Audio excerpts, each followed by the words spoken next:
Eye contact. That's how you know you trust the person that you're cheersing with. Eye contact.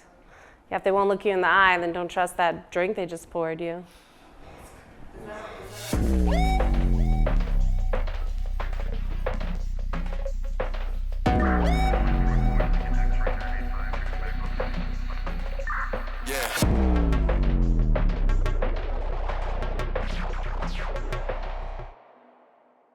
To call Beth Dixon a bartender isn't wrong.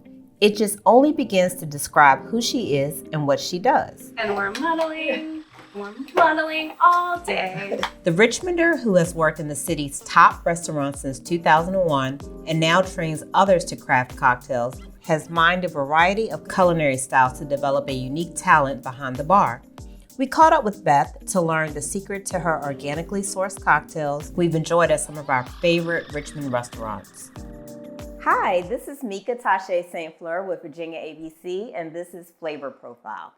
Today we're here with Beth Dixon of Salt and Acid, and she's going to talk to us about some of the creative things she's done with us. Welcome, Beth. Hi, thank you for having me. So Beth has worked with us over the last few years, creating signature cocktails and some of our curated cocktails as well. We go through a process of just bringing the best of spirits to Virginians. So Beth, your career seems to have been a self-educational journey that's taken you through the city's top restaurants to learn the art of the drink. How did you learn flavors? Was it from chefs or other bartenders? Yes, I guess I could say that it wasn't completely self-educated. I have done a lot of research on my own over the years, but I've definitely been influenced by the chefs, the bartenders, service, people that I've worked with. Certainly Pasture had a huge impact on that. We worked hand in hand with the kitchen quite a bit on flavors, pulling from the menus and prep items that they were already using and incorporating them into the cocktail programs. I do a lot with the United States Bartenders Guild here, so that's an educational nonprofit for bartenders. So I get a ton of my educational resources from them, as well as reading books and watching videos of other bartenders. So you once told me did you grow up on a farm? I did grow up on a farm, yes, in Hanover County. Okay, awesome. Oh, the tomato festival. We got to do a tomato cocktail. We haven't done a tomato cocktail. We should do one. We should definitely absolutely do that one day. So I know probably a lot of influence also came from like being on a farm and kind of those flavors and stuff that you grew up on. Definitely. I think, we always grew stuff in our garden on our farm. And also my husband's an avid gardener, so he grows a lot of food and a lot of herbs. And, we really kind of in the summertime just mostly eat fresh out of the yard. So that's amazing. Yeah. Well, Salt and Acid is such a unique name. Could you tell us more about it? Why did you name your business that?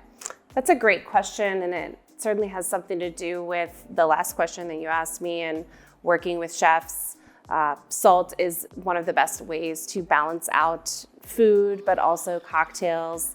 So that was definitely an inspiration for me and kind of an eye-opener in making drinks and trying to figure out what that last little ingredient was to balance out a drink properly. And sometimes I found that the acidity wasn't working, the bitterness wasn't working, the sweetness wasn't working.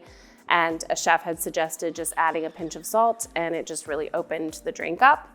So I've been using salt in cocktails ever since. And obviously we know acidity is usually the natural answer to balance out a drink, balance out sweetness, balance out bitterness. So that's been the inspiration for the name of my business and something I use on a daily basis. I love that. I mean, I feel like when we've created cocktails, there's been a lot of trial and error, a lot of tweaking along the way. So that certainly makes sense. Yes. So what are some of your favorite local restaurant cocktails you've created?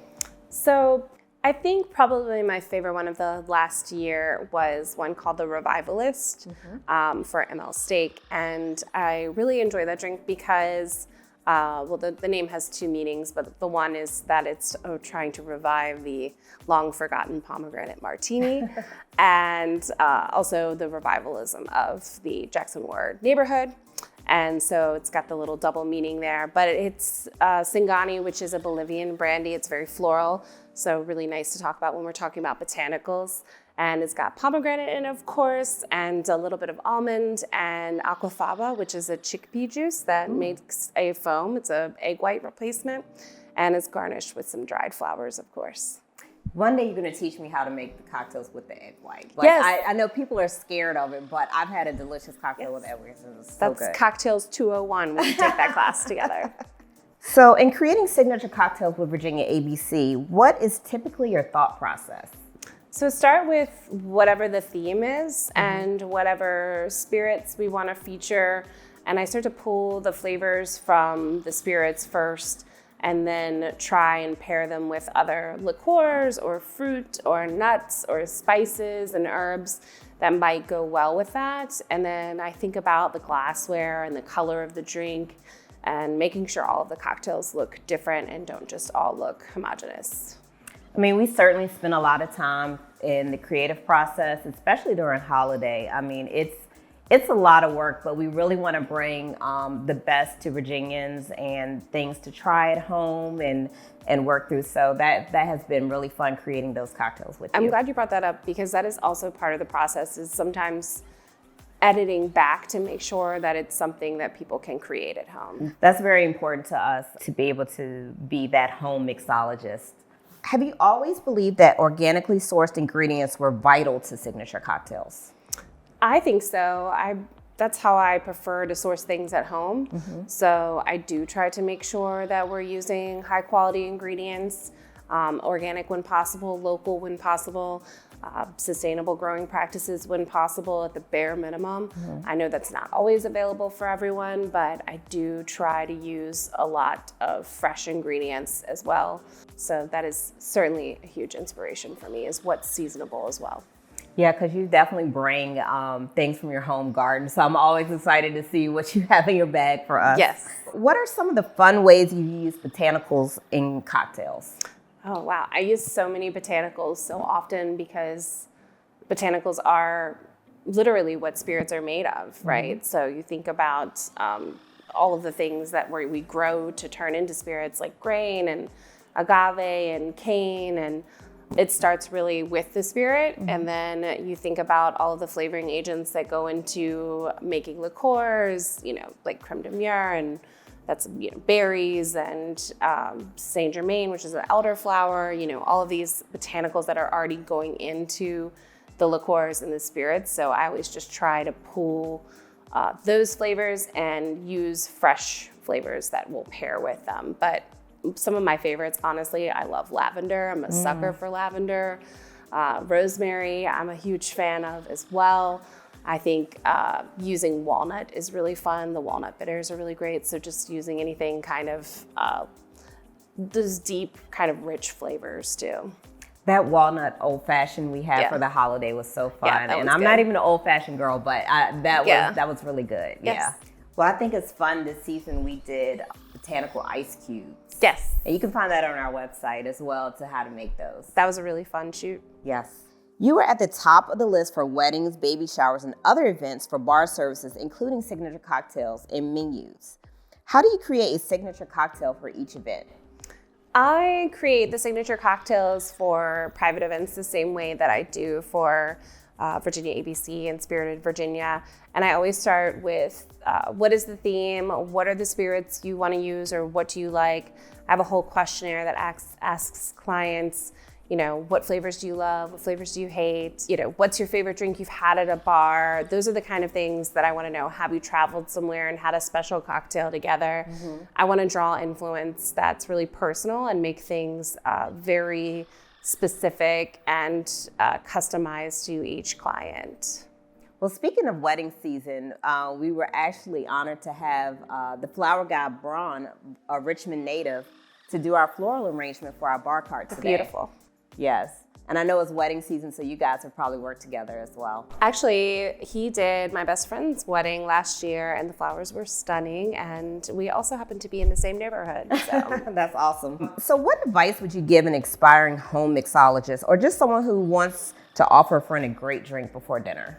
I think drink what you like is always really important. Don't feel pressured by other people to stay up with trends. I think if what you like is a really simple drink, then you should do that. I think that sometimes people try to overthink cocktails and think that they're maybe getting in a rut, but maybe that's what you enjoy. And then find a way to elevate it by either getting a higher shelf spirit, or maybe swapping out a liqueur for another liqueur, just kind of finding some way to take that cocktail you already really like and bring it to the next level. So practice makes perfect. Practice makes perfect, always, always. So what about you? What cocktail do you drink at the end of the day? That really depends on the season for me. I'm a very seasonal drinker. You'll find me drinking a lot more gin and tequila in the summer and a lot more dark spirits like rum and bourbon in the wintertime. I really kind of switch back based on what's seasonal and what's in my yard can also impact it, what new products have come out. Right now I've been drinking a passion fruit Negroni at home a lot with Chinola, which is a newer ABC product, which I'm hoping to see in more stores soon. And I tend to drink simple cocktails at the end of the day. I think when you think about chefs and bartenders, or anybody who does a specific job or is a maker, the last thing we want to do at the end of the day is do what we did for work all day. Right. So I definitely sort of keep it simple, stupid, and do a lot of tequila and sodas with lime. Just really something that's going to let the spirit shine and just not be a huge hassle to make for myself.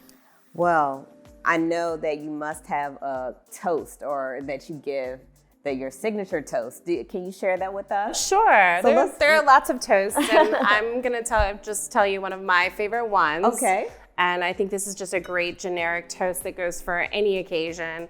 And it's cheers to the friends and family that know us well and love us just the same. Oh, cheers. Cheers. Beth, thank you for coming to Flavor Profile today. It's been a pleasure. Thank you.